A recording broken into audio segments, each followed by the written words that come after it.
얘도 골든타임, 그죠? 소방 출동로 관련해가지고. 얘도 어떻게 보면은 소설식으로 쓰기 참 좋은 문제예요. 소설식으로 쓰기 참 좋은 문제. 그 다음에 2번은 난이도가 좀 있는 문제. 이거는 정말 어렵습니다. 문제풀이 하면서 좀 자세히 하죠, 이건. 그 다음에 도로터널 누설동축 케이블. 아, 이거는 정말 빠지지 않고 잘 나오죠? 이거. 아마 다 썼을 거예요. 이거 다 썼을 거고, 요거도 다 썼을 거고, 요거도 다 썼을 거고, 요거는 좀 아리까지 하지 않을까. 이 송풍기 효율 종류, 요거 때문에. 그죠? 그러니까 3, 4, 5번 손대고 1번 손대지 않았을까. 네? 그죠? 3, 4, 5, 1번. 그러니까 2번 푼 사람은 잘 풀었으면 합격이에요. 이번 시험이. 2번 정도 아는 정도라면 앞에 1, 2, 3교시는 웬만큼 다 풀거든요. 기출문제 저기 없어요? 없어요. 새로 나온 거예요, 이건. 시금 한번 봤는데 문제가 없어서 풀어보면. 네, 그러니까 이거 푸신 분들은 아마 이번에 합격하실 거예요. 시금. 그 다음에 3, 4, 5번 풀고 6번도 아까 말한 송풍기 효율 관련해가지고 송풍기 효율만 어떻게 잘 안 하면은 2번 이제 제끼고 나서라도 요거 좀 쓰면 좋겠죠. 기본 문제죠, 다 기본. 근데 참 내화배선 공사 방법을 왜 물어봤을까를 또 아셔야 돼요. 왜 물어봤을까? 내화전선 성능시험 기준이 바뀌었잖아요. 내화전선 성능시험 기준이 바뀌었어요. 그거 관련해서 써주면 좋을 것 같아요. 또는 좀 다른 관점에서, 그러니까 출제 의도를 여기서 파악하는 게 이런 게 중요한 거예요. 이거 모르는 사람 없을 거예요, 다. 이거 많이 공부했어요, 다. 그죠? 근데 왜 이걸 이 시점에 했냐 이거지. 이 시점에. 내열도 안 물어봤어. 딱 집어가지고 내화배선만 탁 물어봤단 말이에요. 하나씩 한번 보시죠. 자, 요거는 아까도 얘기했듯이 그냥 소설 쓰듯이 여러분들이 소설 같은 거 쓸 때 키워드 있잖아요, 앞에. 키워드만 잘 뽑아도요, 기본 점수는 받아요. 키워드만 잘 뽑아도. 근데 키워드는 외우는 게 아니에요. 만드는 거라고 했죠. 자, 골든타임을 확보하기 위한 출동로 진입 확보 및 장애 요소 개선 방안. 여기 뭐 공동주택이라는 말이 나오나요? 안 나오죠. 아마 대부분 잘 몰라가지고 공동주택 많이 썼을 거야, 아마. 문주는 어떻고, 소방차 전용 그 구획 있죠? 그건 어떻고. 그거 많이 썼을 것 같아, 느낌상. 왜? 공동주택이란 말이 없어요. 이거는 그 좁은, 소방 출동로가 좁은 지역 있죠? 그걸 포커스를 맞춰서 써줘야 돼. 또는 차가 많이 막히는 뭐 출퇴근 시간대. 이런 거에 포커스를 맞춰가지고, 그러니까 공동주택은 거기에 살짝 얹어주는 정도? 답안에. 그래서 문제에서 요구하는 답안을 여러분들이 자의적으로 해석하면은 점수가 좀 낮아요. 내가 출제위원, 답안 쓸 때 내가 출제위원이 돼야 돼요. 출제위원이 왜 이런 문제 냈을까? 그러니까 저는 그 25점짜리는 그래도 시간이 좀 있잖아요. 그래서 문제를 뭐 두세 문제는 내가 아는데 한 문제가 막 아리까리한 문제 있단 말이에요. 그거는 처음에 들어가기 전에 한 1분 정도 생각해요. 답안 쓰기 전에. 그래서 그 방향성이 딱 정해지면은 써요. 근데 방향성이 안 정해지면 패스. 이제 그런 식으로 저는 문제를 골랐거든요. 그러니까 이것도 마찬가지로 방향성을 처음에 잡아야 돼. 내가 어떤 방향으로 쓸 건지.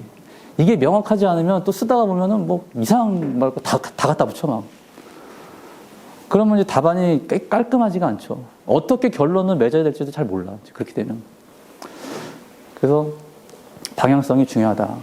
그래서 저는 항상 개념을 쓴다고 했죠. 개념, 방향성이 다 포함될 수 있게 하는 거예요. 여기서 벗어나지 않게 답안을 내가 끌고 간다 생각하는 거죠. 화재 취약 지역, 다중이용 밀집, 소방차 진입 곤란한 지역 이런 데는 피해가 크잖아요. 화재가 나면. 그래서 초동 진압 위에 소방대 출동이 용이, 뭐 소화용수 확보가 무엇보다 중요하다. 그래서 나는 이런 관점으로 쓰겠다. 이제 그런 얘기예요. 그래서 이 자료를 찾다 보니까 저도 이번에 이거 시험 문제 기출된 거 보고 자료를 찾은 거예요. 이런 게 있더라고요. 교통 신호 시스템 개선이라 해가지고 이제 긴급 차량이 이렇게 지나가요. 화재가 나서 이제 출동하잖아요. 그러면 이 차량의 통신 시스템, 이 신호등 통신 시스템하고 신호를 주고받는 거죠. 소방차가 지나가니까 빨간불을 초록불로 바뀌어라. 지나갈 때마다 계속 통신하면서 초록불로 만드는 거예요. 되게 괜찮은 것 같아요, 이거. 그죠? 어제 기사 보니까 그 전기 자동차 있잖아요. 전기 자동차 충전할 때 그 무선 충전이 나왔더라고요, 현대차에서. 근데 정차 중에서만 충전되는 게 아니고 도로 주행하면서도 충전할 수 있는 시스템이 지금 막 개발되고 있어요. 너무 좀 신기하더라고, 그 기사를 딱 봤는데. 기차가 그런 식으로. 돈은 어떻게 내요? 아니, 그러니까 도로에다가 까는 거예요. 그 시스템을 다 깔더라고. 그 돈 많이 들겠지만 어쨌든 시스템을 구축해 놓으면, 왜냐면 좀 이런 말 하기가 좀 차를 팔아야 되잖아. 그러니까 현대차에서 개발 수밖에 없어요. 많이 팔아야 되니까. 그 다음에 그걸 개발하면 그걸 시공하는 업체가 있을 거죠. 그럼 관공서 국가에서 지원한단 말이죠, 이런 것들. 그 버스, 특히 버스 같은 경우, 버스 정차하는 그 구역 있잖아요. 거기 밑에다가 다 충전 시스템을 까는 거예요. 버스 전용. 뭐 일반 승용차는 뭐 차더라도 버스 같은 거 엄청난 그 혁명이에요, 혁명. 어떻게 보면. 그러니까 이걸 딱 보면서 그 생각, 또 이제 전기차 생각이 나더라고요. 이것도 마찬가지죠. 그러니까 교통 시스템을 소방차가 빨리 갈 수 있도록, 제가 아까 1분 1초가 급하다고 했잖아요. Q는 알파성으로 성장하기 때문에. 그래서 아주 차가 막히는, 물론 이제 차가 꽉 막혀 있으면 좀 가긴 어렵겠지만 어쨌든 뭐 시민의식도 좀 필요해요. 근데 어쨌든 시스템적으로 참 괜찮은 것 같아요, 이게. 그래서 한번 가져와 봤어요. 그러니까 뭐 CCTV 영상을 통해서, 뭐 CCTV가, 차량 비추는 CCTV가 원체 많잖아요. 거기서 이제 이런 거 상황을 알려주는 거죠. 여기에 추가로 해가지고 거기에 방송도 할 수 있으면 좋을 것 같아요. 그러니까 통제센터에서, 119 통제센터에서 CCTV를 다 본단 말이에요. 근데 거기 차가 너무 많아. 소방차가 뒤에서 이제 막 가고 있는데 그 주위가 너무 많은 거예요. 그 방송을 때리는 거지. 지금 뒤에서 소방차가 가고 있으니까 몇 차선을 비켜주세요 하면은 차들이 움직이면서 조금씩 옆으로 비킬 거 아니에요? 그런 것도 생각해 볼 수 있다는 거죠. 그러니까 참 소방에서 답안 쓰려면 상상력이 풍부해야 돼. 상상력이. 네? 어쨌든 뭐 이런 거 참 좋은 것 같아. 그 다음에 협의체, 뭐 소방, 경찰, 군 이런 협의체 구성해서 취약지역 이런데 꼭 소방대가 먼저 출동하라는 법이 없잖아요. 그죠? 그 다음에 이제 공동주택 2줄만 썼어요. 아주 간단하게. 물어보는 건 이건 아니기 때문에. 어쨌든 공동주택도 사람이 살고 있는 곳이고 하니까 이거는 많이 우리가 봤잖아요. 가이드라인에 다 나와 있는 내용이에요. 그러니까 답안 쓸 때 줄을 내가 어디다 포커스를 맞춰가지고 쓸 것이냐.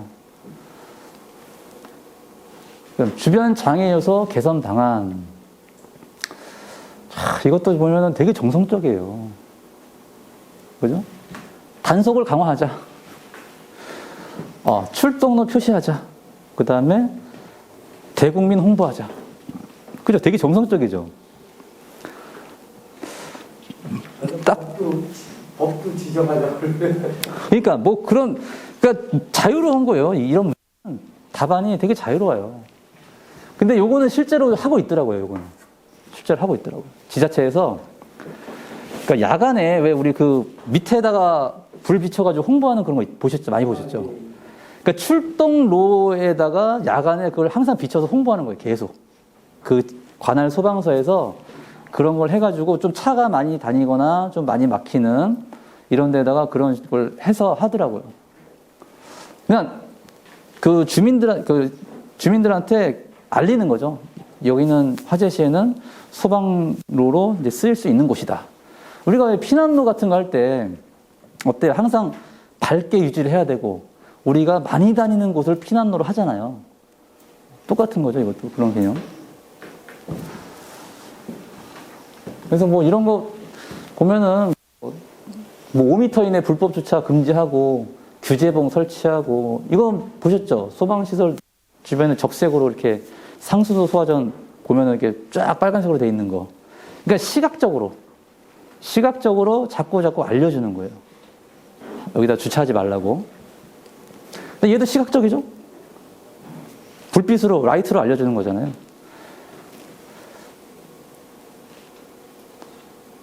그 다음에 뭐 길터주기 홍보. 요것도 그 기사 찾아보니까 지자체에서, 이제는 지자체가 아니죠. 소방대가 이제 국가직으로 통합이 됐으니까. 아마 그 대국민 홍보라는 게 이 나라에서 각 방송, 케이블사나 이런데 이제 홍보를 하는 거죠. 그런 자료 같은 거 주고. 소방차 길터주기 캠페인 이런 거 있더라고요. 찾아보니까. 길터주기 캠페인. 그리고 우리 고속도로, 차 운전할 때 그 앰뷸런스 지나가면 다 비켜주잖아요. 이제 그런 것처럼 이제 소방차도 홍보를 하는 거죠. 뭐 다른 내용 더 쓸 거 있으면 쓰시면 돼요.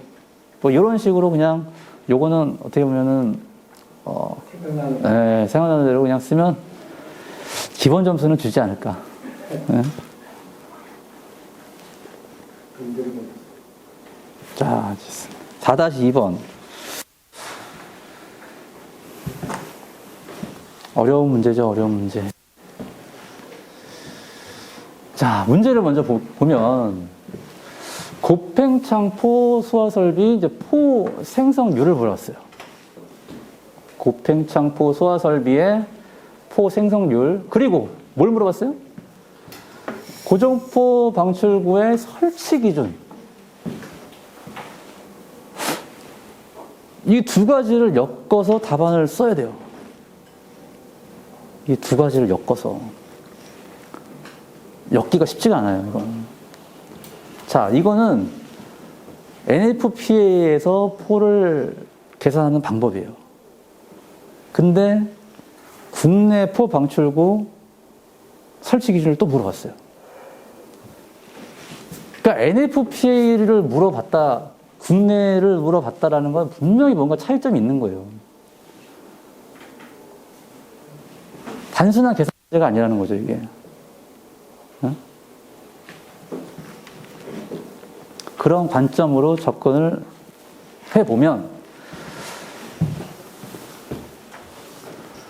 일단 요 계산식을 모르면 못 풀겠죠. 계산식을 모르면. 자, 계산식이 이럽니다, 여러분. T분의 V 플러스 RS 곱하기 CNCL. 이 계산식이에요. V는 이제 관포 최적이고, T가 이제 관포 시간이에요, 관포 시간. 관포 시간은 뭐냐면, 포를 방사하고, 관포 최적까지 포가 차는 시간. 포가 방사되죠. 포 방출구에서. 그럼 관포 최적까지 다 채워야 되잖아요. 거기까지 차는 시간을 관포 시간이라고 해요. 그 다음에 RS는 뭐냐면, 이게 포만 돼 있는 게 아니고요. 거기에 스프링클러 설비가 있는 데가 있어요. 이게 국내 기준이 아니기 때문에 가능한 거죠. 우리는 포만 있거나 스프링클러만 있거나 하잖아요. 근데 여기는 그래. 포도 있고 스프링클러가 있어요. 그럼 스프링클러가 터지면 포가 파포가 되죠. 파포가 되는 비율을 고려한 값이에요. RS는. 그게 이제 S 곱하기 Q라 해가지고 여기 있죠. 그 다음에 CN, CL은 뭐냐면 이거는 이제 자연적으로 그냥 환원되는 시간. 포가 자연스럽게 뭐 30초, 60초 뒤에 파포가 되잖아요. 그랬을 때 보정해주는 값이에요. 1.15배를 해주고 CL은 이제 누설에 대한 보정이라 해가지고 누설이 없는 경우는 그냥 1이죠. 누설이 없으니까. 근데 누설이 있는 경우는 이제 1.2를 해줬다. 위에 건물 특성에 보면 경량 구조라고 되어 있죠? 경량 구조. 만약에 내화 구조라면 근데 뭐 이미 여기 값을 줬잖아요. 누설이 1.2다. 조건을 줬어요, 이미. 근데 이제 여러분들이 이게 만약에 없고 구조만 나왔어요. 만약에 내화 구조다. 또는 얘처럼 경량 강제 구조다. 그러면 내화 구조라면은 뭐 누설이 없을 확률이 높겠죠. 근데 강제 구조야. 뭔가 좀 누설이 있을 것 같아. 그러면 여러분들이 답안을 쓸 때 얘가 안 나왔잖아요. 그러면 이 조건을 가정하는 거예요. 경량 강제 구조이므로 포 누설이 일어날 수 있으므로 CL은 1.2로 적용하겠다. 그러니까 이런 계산 문제 쓸 때는요, 답안이 되게 자유로워야 돼요. 여러분들 생각이 여기 딱 갇혀 있으면 안 돼. 이런 모든 가정들을 내가 갖다가 쓸 수 있어야 되는 거예요. 이게 만약에 없다면, 이제 나왔을 때 그대로 적용하면 되겠죠. 그 다음에 여기도 나왔죠, 이거. 주어졌어요. 그 다음에 단위 포 파손율, 요것도 주어졌죠. 그 다음에 침수 시간이라고 있어요. 침수 시간. 얘가 관포 시간이에요. 포가 터지잖아요. 얘가 포가 차는 시간. 그 다음에 여기 이제 스프링클러 살수 밀도가 되어 있죠. 50개가 요정 3 곱하기 3 요 간격으로 설치가 되어 있다. 그 다음에 적재 높이는 6m. 요거는 이제 관포 최적과 관련되어 있는 값이죠. 그 다음에 띠 없는 종이 롤이라고 나와 있어요. 여기는 이제 침수 시간이 주어져가지고 얘가 조건이 없어도 상관없는데 이 관포 최적 침수 시간 구하는 게 뒤에 제가 참표를 하나 넣어놨어요. 시간 확인하는 방법. 거기에 보면은 띠 없는 종이 롤이라고 있습니다. 띠 없는 종이 롤. 그래서 조건을 경량 구조체 조건 이렇게 막 맞춰보면은 관포 시간이 5분이 나와요. 조건을 맞춰보면. 그래서 어쨌든 이렇게 조건에 이제 주어졌으니까 그대로 이제 넣기만 하면 돼요. 그래서 포 생성률을 계산을 해보니 관포 최적은 11,880이 나왔고 NFP는 소방 대상물 높이의 1.1배를 하거나 최소 0.6m 이상, 6m에 0.6m를 더한 그 높이까지를 관포 최적이라고 하죠. 근데 관포 시간은 이제 5분을 적용했고 계산을 이제 해보니 또 스프링클러에 의한 파포 비율 있죠. SP 헤드 작동 개수에 대한 비율. SP가 3 곱하기 3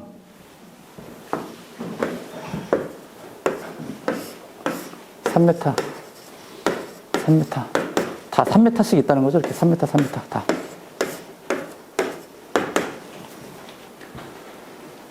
이 설계 면적을 여러분들이 아셔야 되는데 헤드가 터지면 이렇게 방사가 되겠죠. 살수 반경이 얘도 이렇게 얘도 이렇게 방사가 되죠. 그러면 우리가 설계 면적 계산할 때 어떻게 계산하냐면 요 사이 요걸 가지고 설계 면적을 산정을 해요. 방사는 이렇게 되는데 이 겹치는 부분 뭐 생각하지 마시고 요 직사각형의 면적을 가지고 헤드 한 개당 설계 면적이다. 설계할 때. 그래서 이 3 곱하기 3이 헤드가 50개잖아요. 이 면적이 헤드가 50개 터졌다고 했으니까 거기에 살수 밀도 해서 이렇게 나온 거예요, 얘가. 그래서 요거 S 곱하기 Q 하니까 RS 값이 나온 거죠. 그래서 요 수식에다가 넣은 거예요. 해가지고 관포 최적, 관포 시간, 침수 시간, 그다음 얘 넣고, 그다음 아까 CNCL 계산했더니 이렇게 나온 거죠. 그리고 두 번째로 국내 설치 기준을 물어봤어요. 국내 설치 기준.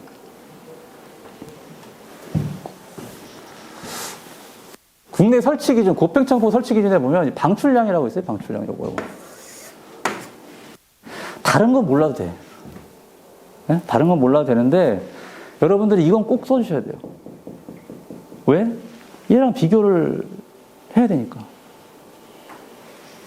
얘 방출량이죠. 분당 방출량. 단위가 어떻게 돼요? 분당 3,752톤을 방출해요. 뭐라고요? 분당 3,752톤. 리터가 아니에요. 어마어마한 양이죠. 어마어마한 양. 근데 국내 기준을 한번 볼게요. 국내 기준. 이 관포 최적 1세제곱미터당 분당 방출량, 단위 이제 리터 퍼 미닛이죠. 여기에 있는 거예요. 세제곱미터 당이니까. 여기다가 관포 최적을 곱해주면 얘가 없어지잖아요. 그러면 아까 위에 띠 없는 종이 롤이라고 했죠. 띠 없는 종이 롤. 아, 그러면 특수가연물이네. 특수가연물.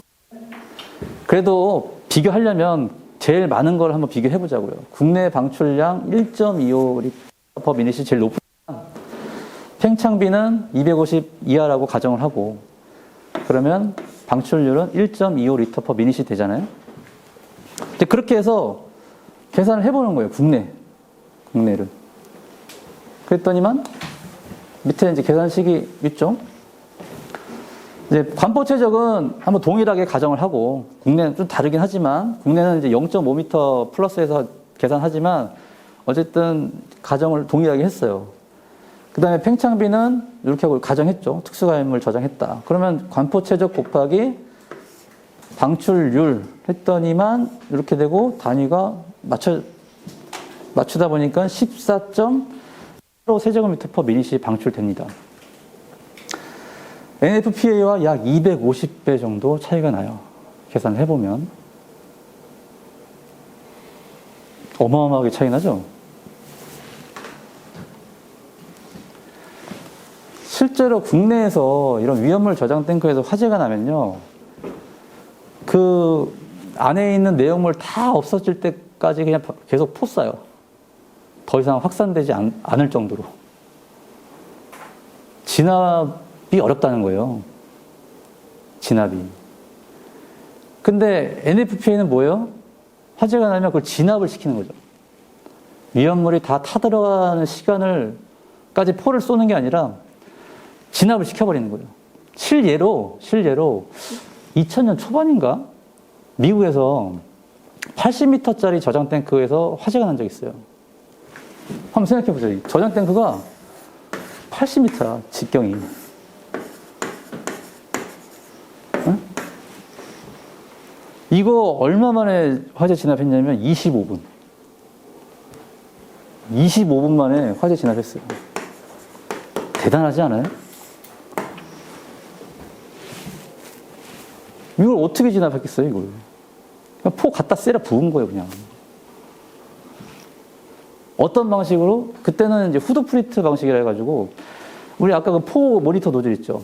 포 모니터를 여기다 이제 이쪽으로 설치를 하는 거죠, 이렇게. 쏴가지고, 여기다가 그냥 대량 살포한 거야, 가운데다가. 대량 살포한 거예요. 근데 물론 하나는 아니겠죠. 여러 개 쏴가지고, 가운데다가 포를 엄청나게 살포한 거예요. 포 이동거리가 몇 미터예요? 30m잖아요. 30m 안 되게 중앙에다가 포를 막 때려 부은 거예요. 그래서 포가 이동하는, 왜냐면 이 30m가 넘어가면 가다가 파포가 되기 때문에 요 주변, 이 링파이어라고 그러죠? 다시 재발화가 일어나요. 그래서 이 30m가 안 되게 중앙에 포를 쏘는 게 중요합니다. 그러니까 이런 식으로 해가지고 25분 만에 끈 거예요. 그럼 이 포 방출량이 얼마나 많았겠어요? 이거 방출해가지고는 택도 없는 거죠.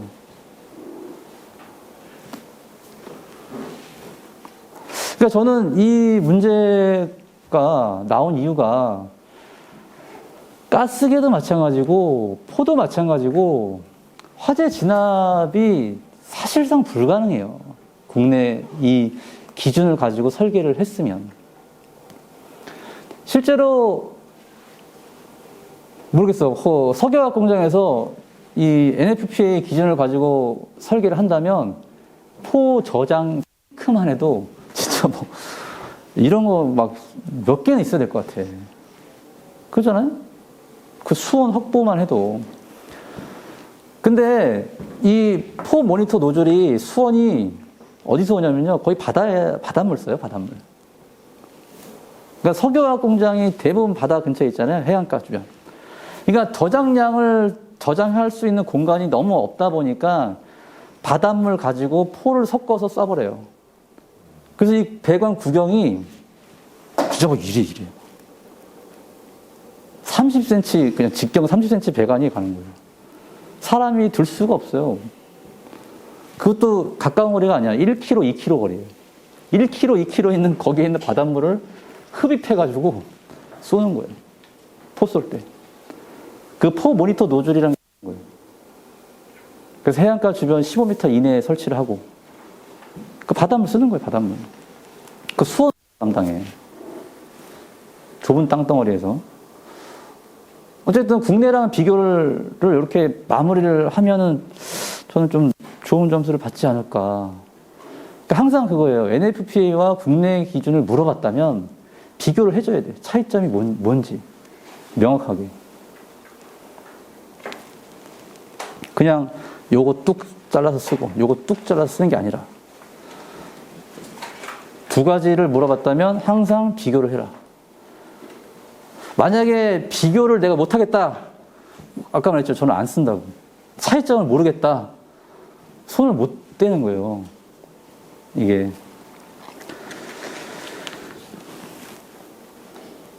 관포 시간은 뭐 외우지 마세요. 이런 것들이 있다라고 참고하는 정도. 아까 묶여지지 않은 이게 그거예요. 묶여지지 않은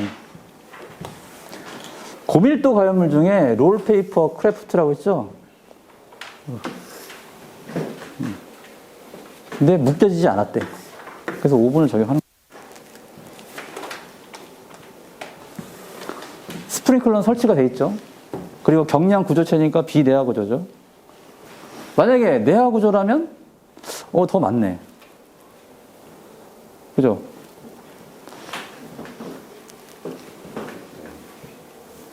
하여튼 요런 걸로 해가지고 관포 시간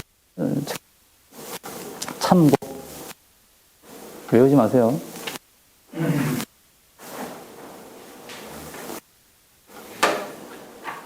자, 3번.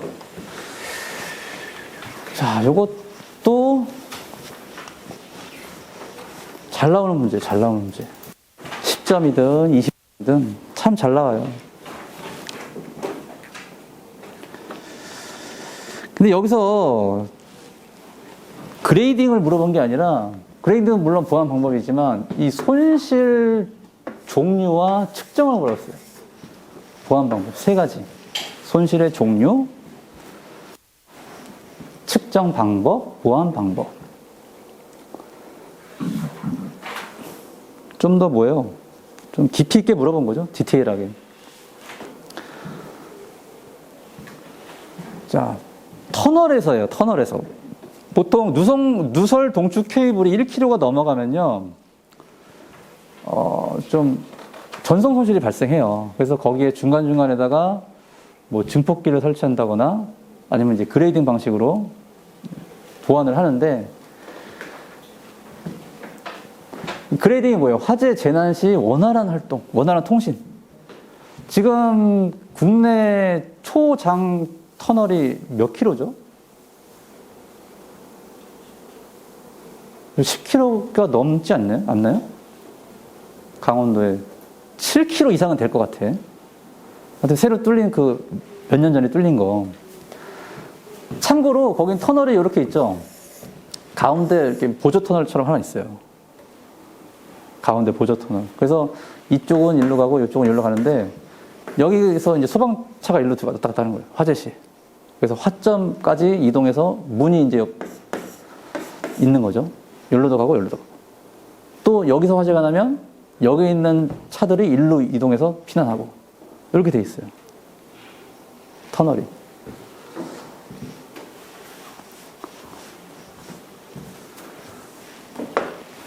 자, 이걸 보면 이제 손실 종류에 전송 손실과 이제 결합 손실이 있어요. 전송 손실과 결합 손실. 전송 손실 종류는 요거 세 가지가 있습니다. 도체 손실, 절연체 손실, 복사 손실. 근데 여기는 이거를 어떻게 측정하는지 측정 방법이 없죠. 도체 손실은 말 그대로 도체가 가지고 있는 그 저항에 대한 손실이에요. 저항, R에 대한 손실. 절연체 손실은 케이블이 이렇게 있죠. 얘가 이제 도체. 얘가 절연체.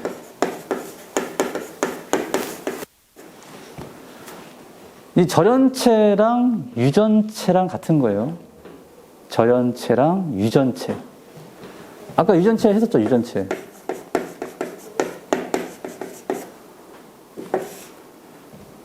고유저항에 입신호를 곱한 거죠. 전기를 담을 수 있는 그릇. 그러니까 도체 사이로 전류가 흐르는데 이 그릇이 이게 크니까 전류가 밖으로 새어지지 않는 거거든요. 전류를 담을 수 있는 그릇이 크니까 그렇게 하시면 돼요.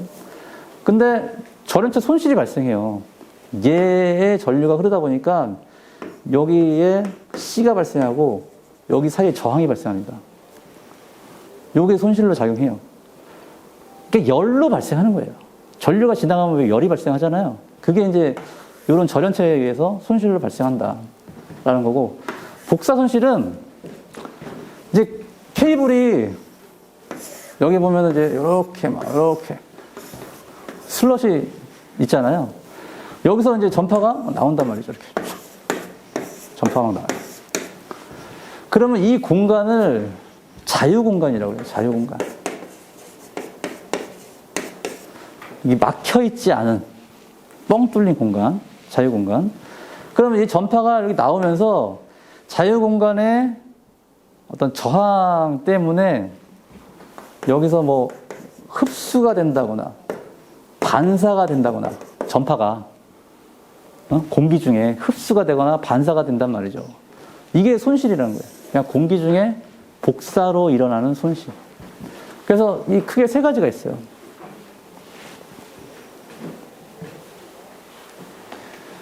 특성은 이제 주파수가 높을수록 손실이 커진다. 소방 주파수 대역이 어떻게 되죠?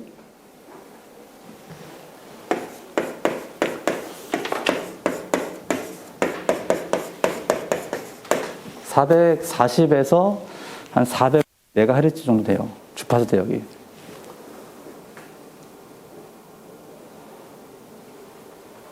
이 100보다는 더 크니까 손실이 하여튼 킬로미터당 한 몇 데시벨 나오겠네요. 그래서 전송 손실은 이렇게 세 가지가 있고, 결합 손실은 이게 결합이 전선으로 결합되는 것도 있지만 무선으로도 결합됩니다. 여기서 일로 전파를 보내주고 여기 전파를 보내주고, 이것도 결합이에요. 그러니까 회로에 기기가 중간에 뭐 들어온다거나 뭐 이런 거죠. 그냥 뭔가 하나 추가된 거예요. 그 시스템, 그 흐름상에 뭔가 하나가 추가되면 결합 손실이 발생한다. 근데 무선 통신은 유선 통신보다 이 송신 안테나 또 뭐 수신 안테나가 더 필요하기 때문에 결합 손실이 더 발생한다라는 거죠. 무선 통신일 경우. 그 다음에 이런 영향을 받는 기후나 이런 주변 환경. 그래서 결합 손실 측정 방법.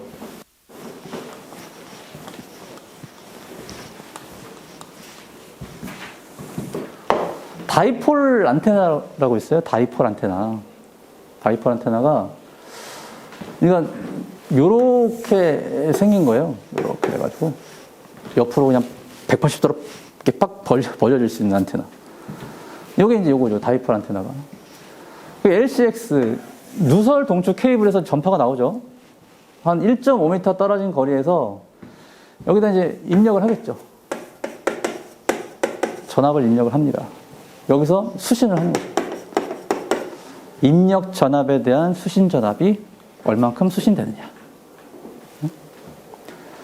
그게 이제 결합 손실을 측정하는 거예요. 그러니까 여기서 여기로 나오는 요 과정에서 손실이 발생한다는 거죠. 그래서 누설 동축 케이블과 다이폴과 1.5m 유지하고 누설 동축 케이블에 전압 또는 전력을 입력시키고 다이폴 안테나에서 수신되는, 그래서 이렇게 계산을 한다.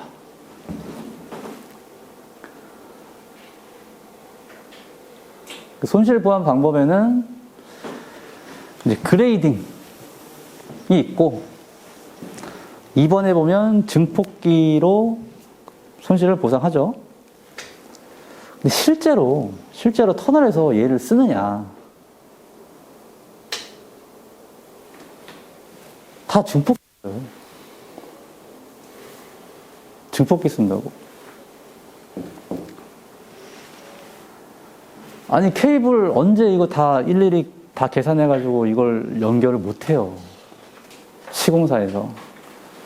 그냥 좀 떨어진다? 증폭기, 야, 좀 보상해줘. 뭐 이런 식으로 간다는 거죠. 어쨌든 뭐, 우리는 이론적으로 이제 풀어야 되니까. 그래서 그레이딩을 해주고, 그 다음에 증폭기까지도 써주면 좋겠다. 그래서 이거는 이 손실의 종류를 일단 아냐 모르냐, 이걸 어떻게 측정하냐가 좀 관건이었던 것 같아요. 왜냐하면 보안 방법은 누구나 다 쓸 수 있거든요. 그레이딩 이건 다 쓸 수 있으니까 이 손실 종류를 내가 어떻게 잘 풀었었느냐, 좀 포커스 맞춰지지 않았을까. 자, 그럼 4번. 이 가스 누설 경보기도 후전적이 들어왔잖아요. 그 탐지부가 시험에 나온 거죠. 설치 대상을 쓰고 탐지 방식을 써라. 뭐 화재 안전 기준에서 시험에 낼 만한 게 없었나 봐. 그래가지고 그 주변에 있는 그걸 내지 않았을까. 이게 또 설치 대상 참 이걸 참 외워야 되나 싶어요. 그죠? 만약에 잘 모르겠다면요, 그냥 이런 거 쓰세요. 문화집회, 판매, 종교, 노유자, 숙박, 문, 판, 종, 노숙, 이 5가지만 외우세요. 그러니까 꼭 가스nu설 경보기만이 아니고 내가 설치 기준을 써야 되는데 잘 모르겠다. 그럼 그냥 저거 5개만 쓰세요. 대부분 맞을 거예요. 뭐 아닌 것도 있을 수 있지만 대부분 맞을 거예요. 그러니까 뭐냐면 사람이 많은 곳, 이 누설되면 피해가 클 만한 곳, 그냥 이렇게 생각하시면 돼요. 그렇게 해서 찾아보면 아, 요런 게 있겠구나. 어림잡아서 써도 상관없어요. 외우지 마시라는 거죠. 이거 여기에 시간 투자하지 마세요. 그다음 탐지부 감지 방식을 보면 이제 반접기라고 이제 외우잖아요. 반접기, 반도체, 접촉 연소, 기체 열 전달. 그래서 여기서 주로 봐야 될 게 이제 온도예요. 온도, 가열 온도. 반도체를 썼는데 350도로 가열하는구나. 그러면 접촉 연소식은 더 높은 온도를 해야 연소할 거 아니에요? 500도로는 가열해야 가연성 가스가 연소하는구나. 그럼 열 전도, 열 전도는 연소하면 안 되잖아요. 그래서 온도가 제일 낮아요. 200도. 그러니까 이런 걸 외울 때도 그냥 막연하게 350, 500, 200이 아니라 이게 좀 뭔가 이렇게 좀 딱 집어가지고 그 반도체식은 왜 350도로 가열하지? 접촉 연소식, 말에서 연소가 나오잖아요. 아, 500도면 연소가 되는구나. 열 전도는, 아, 뭐 연소가 안 되니까 좀 온도가 낮아야겠구나. 그러니까 이런 좀 생각을 하면서 외우라는 거예요. 그게 더 오래 가요. 에 있어서. 그러면 여기서 물어본 거는 감지 방식이잖아요. 그럼 감시 방식, 동작 원리를 좀 디테일하게 설명해 줘야 돼요. 여기 그림에 보면 이제 가연성 가스는 항상 가열되어 있는 상태예요. 350도로. 천장에 붙어 있는 가스 감지기는 얘는 항상 350도로 가열되어 있는 상태예요. 얘가 가열되어 있는 상태면 평상시에 산소가 그 주변에 있겠죠. 가스 감지기 주변에. 그래서 이 산소가 그 산소예요. 공기 중 산소. 공기 중 산소가 여기에 붙어 있어요. 여기에. 그러다가 화재가 나면 가연성 가스가 이제 올라오죠. 스물스물 가스가. 그럼 가스하고 이 산소가 반응을 합니다. 여기 접촉면에서 이렇게 반응을 해요. 반응식이 이제 얘죠. 반응식에서 이 전자가 발생한다는 거예요. 전자가 그러니까 가연성 가스가 많아서 얘가 반응이 계속 일어나면 전자가 더 많아지겠죠. 일정 정도 전자가 발생하면 전류가 흐르는 거죠. 그거를 검지하는 거예요. 이게 반도체식이다. 그래서 산화 주석을 이제 쓰는 거죠. 각종 가스에 대한 감도 특성, 안정성이 우수하다. 이렇게 있어요. 그 다음에 접촉 연소식은 백금선과 알루미나라는 산화 알루미늄 이걸 쓰는데 요 크기 보세요. 크기. 전체 크기가 1mm예요. 1mm. 네? 사진은 그림은 큰데 전체 크기가 어때요? 진짜 뭐 눈에 보이지도 않아. 이거를 감지를 쓰는 거예요. 엄청 작죠? 여기도 뭐 0.7이야. 기껏 해봤자. 그 화재가 나서 일단 500도씨로 가열하잖아요. 500도씨로 가열하면 얘가 항상 뜨겁게 달궈져 있는 거예요. 뜨겁게 달궈져 있는 거죠. 거기에 가연성 가스가 와서 이제 얘가 연소하는 거예요. 연소. 가연성 가스와 산소가 만나서 얘는 이제 연소해버리는 거죠. 연소를 하게 되면 여기가 온도가 올라가겠죠? 달궈진단 말이에요. 그러면 여기 백금속 코일이 감겨져 있어요. 여기에 점점점점 구멍이 나 있는 건 뭐냐면 가연성 가스가 여기로 잘 들어오라고. 다공성 재질이에요. 다공성. 여기 잘 들어오라고. 그래서 연소가 되면 이 단체가 달궈지니까 이 백금속 코일이 이 단체 안까지 이렇게 말려 있어요. 그 다음에 여기 선이 이렇게 연결되어 있는 거죠. 그럼 백금속 코일이 500도씨로 가열시켜주고 얘가 가연성 가스가 와서 연소하는 거예요. 그래서 저항이 변하는 거죠. 연소열에 의해서. 그래서 보면은 이제 휘트스톤 브릿지 전압 불평형이라고 돼 있잖아요. 여기는 휘트스톤 브릿지는 안 썼는데 써주면 좋겠죠. 요거 해가지고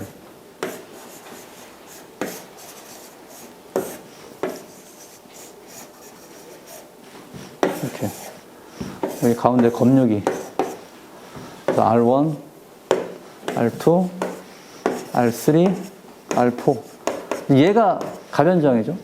얘가 저. 외부에 얘가 노출되어 있어서 화재가 나면 이제 얘가 연소하는 거예요. 접촉 연소하는 거예요. 그럼 이 사이에 전압을 어떻게 계산하냐?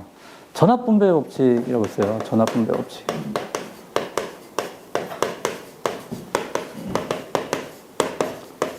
여기를 A라고 하고 여긴 B라고 하면 VA-VB가 되겠죠. 그럼 여기 저항 있고 여기 저항 있잖아요. R1, R3에 A니까 R3가 됩니다. 곱하기 V. 빼기 요거 R2 플러스 R3, R4죠. 그 다음에 R4 곱하기 V 이렇게 됩니다. 그러면 요 저항값이 변하니까 차가 생기겠죠. 전압차가 생긴단 말이죠. 그게 감도전압이에요. 감도전압. 그 설정값 이상이 되면 이제 동작을 하는 거죠. 이게 휘스턴 브릿지 원리를 이제 이용한 거다. 전압 불평형.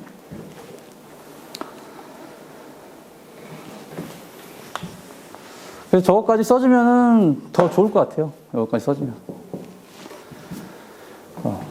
얘는 가스 농도에 비례해서 출력 전압이 직선으로 비례해서 증가하고. 근데 이제 계속 500도씨로 가열하다 보니까 감도가 저하될 수 있다는 거죠. 열 전도식은 똑같은 모양인데 가열 온도가 좀 낮죠. 200도씨. 그러니까 가연성 가스와 공기의 열 전도 차를 이용했다. 200도씨면 어쨌든 여기 산소가 와서 그래도 좀 달궈진단 말이죠. 근데 가연성 가스가 왔어요. 여기에 화재가 나가지고. 그럼 이 산소와 공기와 가연성 가스의 열 전도 차에 의해서 이제 감도 전류가 전압이 바뀐다는 거예요. 휘스턴 브릿지 요것처럼 똑같이. 얘는 어디? 고농도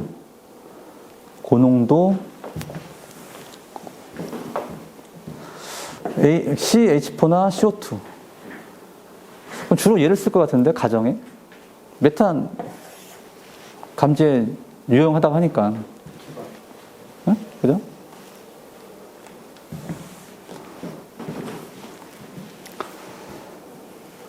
요거는 이제 기본 문제이면서도 좀 접근하기가 어려웠을 것이다. 이게. 이 감지 방식 같은 경우, 이걸 디테일하게 이렇게 좀 준비 못했을 거예요. 그냥 반접기 세 가지만 있다 정도만 알지. 그러니까 공부할 때요, 남들과 좀 차별화시키려면요, 어떻게 이렇게 좀 깊이 있게 좀 아셔야 될 부분들이 있어요. 자, 다음. 자, 내화배선 공사 방법. 내화배선 공사 방법은 뭐 아시니까 이거를 설명한다기보다는 왜 물어봤는지 거기에 좀 초점을 맞춰서 설명을 드릴게요.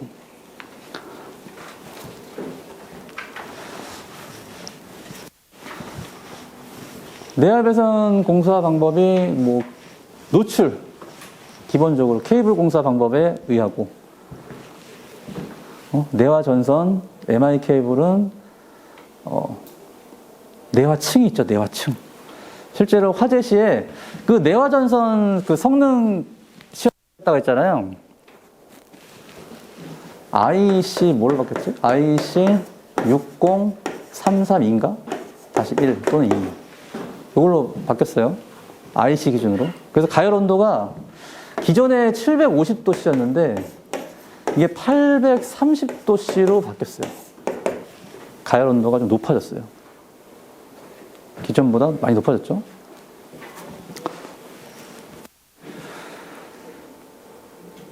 그럼 내화 전선과 내화 배선은 같냐 다르냐? 같나요 다르나요? 내화 전선과 내화 배선은 같아요 달라요? 다르죠. 내화 전선은 말 그대로 전선 케이블이에요. 케이블. 배선은 그 전선을 배관 안에다 넣은 거죠.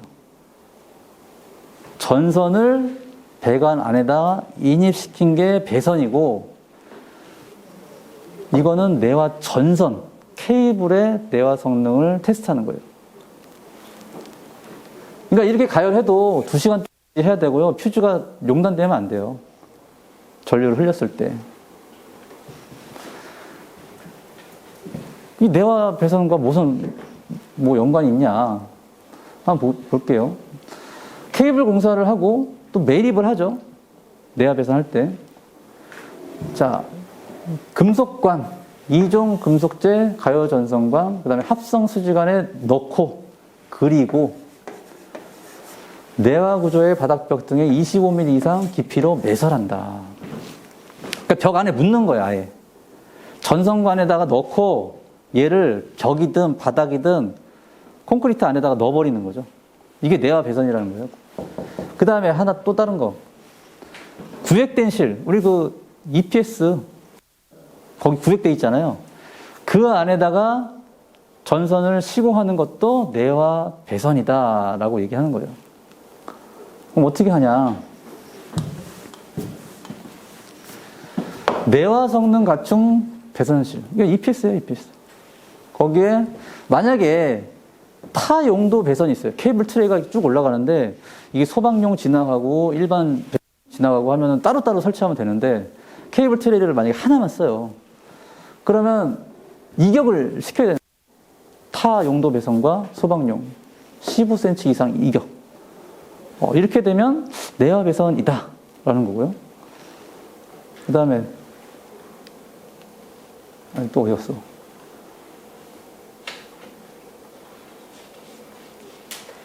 하나 어디 갔지? 위에. 이격하는 거. 그 다음에 격벽 세우는 거. 요 격벽. 그러니까 가장 큰 전선이 지나가잖아요. 그 중에 가장 큰 거에 한 1.5배 이상 되는 격벽을 세울 경우 얘도 내화 배선으로 인정해 주는 거죠. 여기까지는 다 쓸 거예요. 여기까지는. 근데 밑에다가 저는 고려사항에 뭘 넣었냐면 화재시 콘크리트 내부 온도, 소방용 배선 전용. 아까 겸용을 하지만 전용을 하자라는 거고, 그 다음에 이걸 보면 내화 전선은 실제로 가열 시험을 한단 말이에요. 그래서 큰 문제는 없어요. 근데 매립되어 있는 콘크리트 벽체 바닥 안에 매립되어 있는 내화 배선은 화재가 나면 보세요.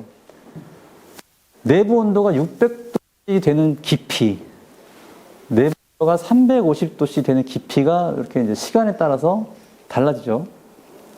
그러면 아까 25mm 이상 매립한다고 했죠. 얘는 2시간 이상 버텨요. 내화 전선은. 그러면 얘랑 어쨌든 동등해야 되잖아요. 근데 깊이가 되는 지점이 여기 보니까 얘보다 깊죠.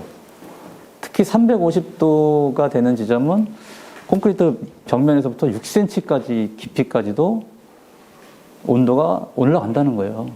그러면 그 안에 내화 배선이 있고 가운데 전선이 있다면 내화 전선이 아닌 경우는 영향을 많이 받겠죠. 그러니까 이런 것들을 고량에다가 쏴주면 어떻겠냐. 좋지 않을까.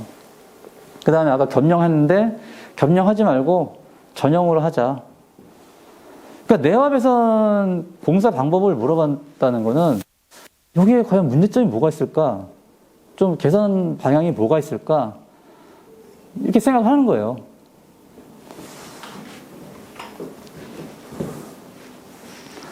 이것도 건축 방제 내용이잖아요. 우리 콘크리트 화재가 났을 때 어느 정도 열이 온도가 올라가느냐. 이거 갖다 쓰는 거죠. 이런데.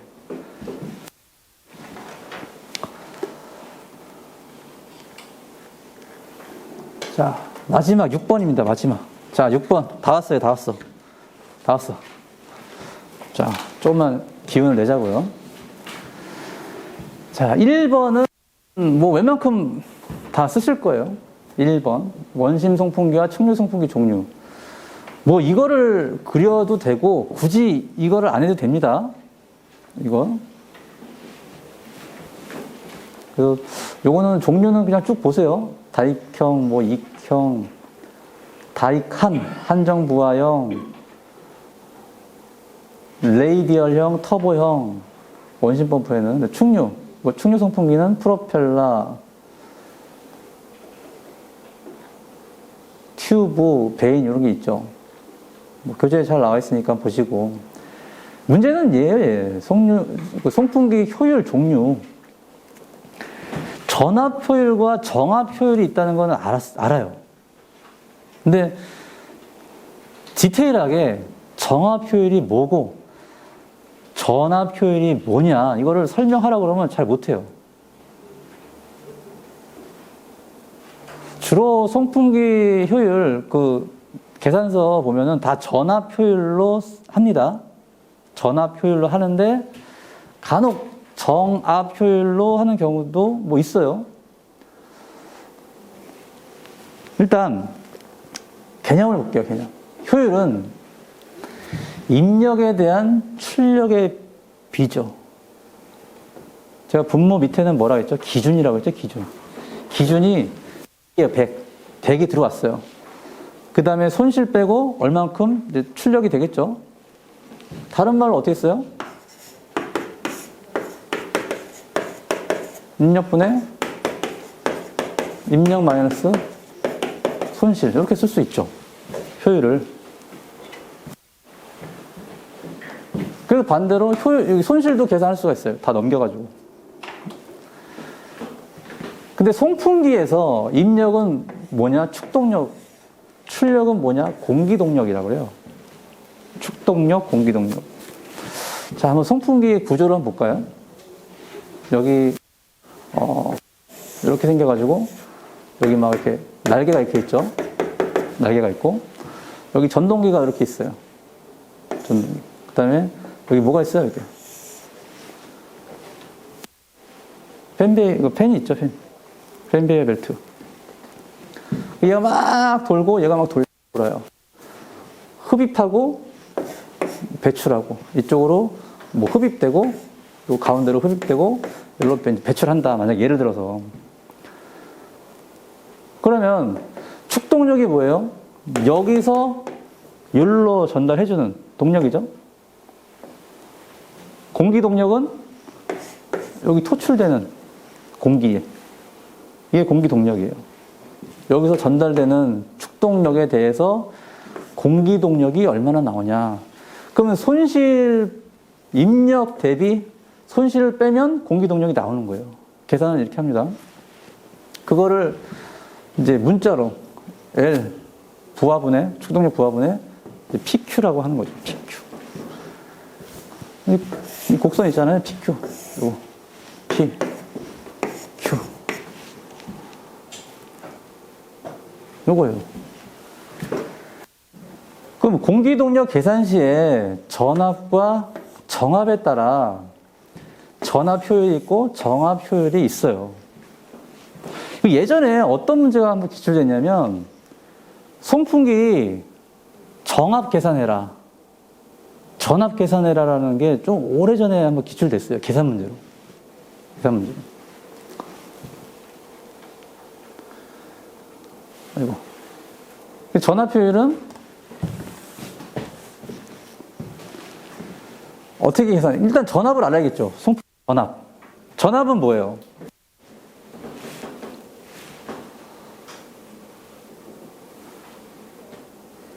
여기 어떻게 계산했죠? 송풍기 토출측 전압, 흡입측 전압 뺐죠? 자, 다시. 여기 토출측 전압 있어요. 흡입측, PT1이라고 할게요. PT2라고 해야 되나? 여기는 PT1. 흡입측에 전압이 있죠. 토출측에 전압이 있죠. 이 서로를 뺀 게 송풍기 전압이에요. 이 두 개를 뺀 게. 그래서 여기 PT 넣고 요거를 이제 단위가 얘는 세제곱미터 퍼 세크고 그 밑에 단위가 세제곱미터 퍼 미닛이에요. 단위 환산하면 이렇게 나옵니다. 6120L분의 PTQ. 우리 펌프 할 때 배기 2타분의 감마 QH라고 하잖아요. 거기다 K를 곱하죠. 이 감마랑 H가 곱해져서 이제 P가 되는 거예요. 압력. 그 다음에 얘가 이제 단위 환산이 되면서 60이 곱해져요. 여기다. 그럼 6120이 나옵니다.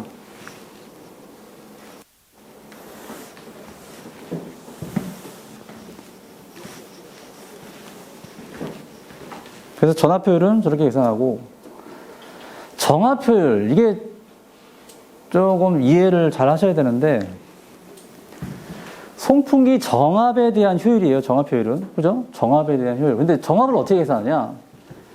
송풍기 전압 빼기 토출축 동압. 정압은 전압 빼기 동압이죠. 정압은 전압 빼기 동압이죠. 근데 아까 송풍기 전압이 뭐라고 했어요? 송풍기 전압이 얘 빼기 얘라고 했죠. 요게 PT2 빼기 PT1이라고 했잖아요. 여기에 송풍기 토출축 동압, 여기. 그럼 동압을 뭐 PV2라고 하면 빼기 PV2가 되는 거예요. 여기에 정압을 PS2, 여기를 PS1, PV1. 이게 정압, 동압, 흡입축, 정압, 동압, 토출축, 정압, 동압. 그러면 송풍기 전압은 얘 빼기 얘잖아요. 어떻게 계산해요? 전압은 정압 플러스 동압이죠. 전압은 정압 플러스 동압이잖아요. 여기에 정압 플러스 동압, PS2 플러스 PV2. 그 다음에 흡입축 전압이잖아요. 흡입축 전압. 빼기. 아직 어떻게 쓰냐? 그러니까 얘가 이제 토출축 전압이고, 흡입축 전압은 이 두 개 더해줘요. PS1, PV1. 이 두 개를 뺀 게 얘죠. 요 두 개를 뺀 거. 요거 좀 정리 잘 해놓으세요. 이거 정압, 동압, 이거 되게 헷갈려요. 근데 송풍기 또는 펌프에서 토출축과 흡입축의 전압, 동압을 어떻게 계산하느냐. 이거 개념 알고 있으면 써먹을 때 많아요. 그러면 송풍기 전압은 이게 PT2라고 했죠? 얘가 PT1이라고 했고, 빼요. PS2, PV2, 빼기 PS1, PV1. 거기에 얘를 또 뺐죠. 송풍기 정압 계산할 때 빼기 PV2. 남은 건 얘가 송풍기 정압이다.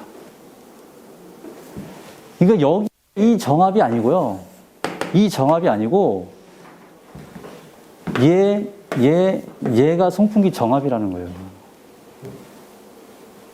이거 개념 잘 잡으세요. 우리가 송풍기 정압, 동압이다 하면은 그냥 토출축의 정압, 동압이 아니다라는 거예요. 흡입축도 고려를 해서 계산을 이렇게 해야 돼요. 그래서 이렇게 정압 효율이란 게 이렇게 해서, 그러니까 PS2 빼기 PS1 빼기 PV1, 이걸 통해서 계산한 요 S가 이걸 이렇게 해서 계산한 거죠. 계산한 거. 이 값을 넣어야 된다.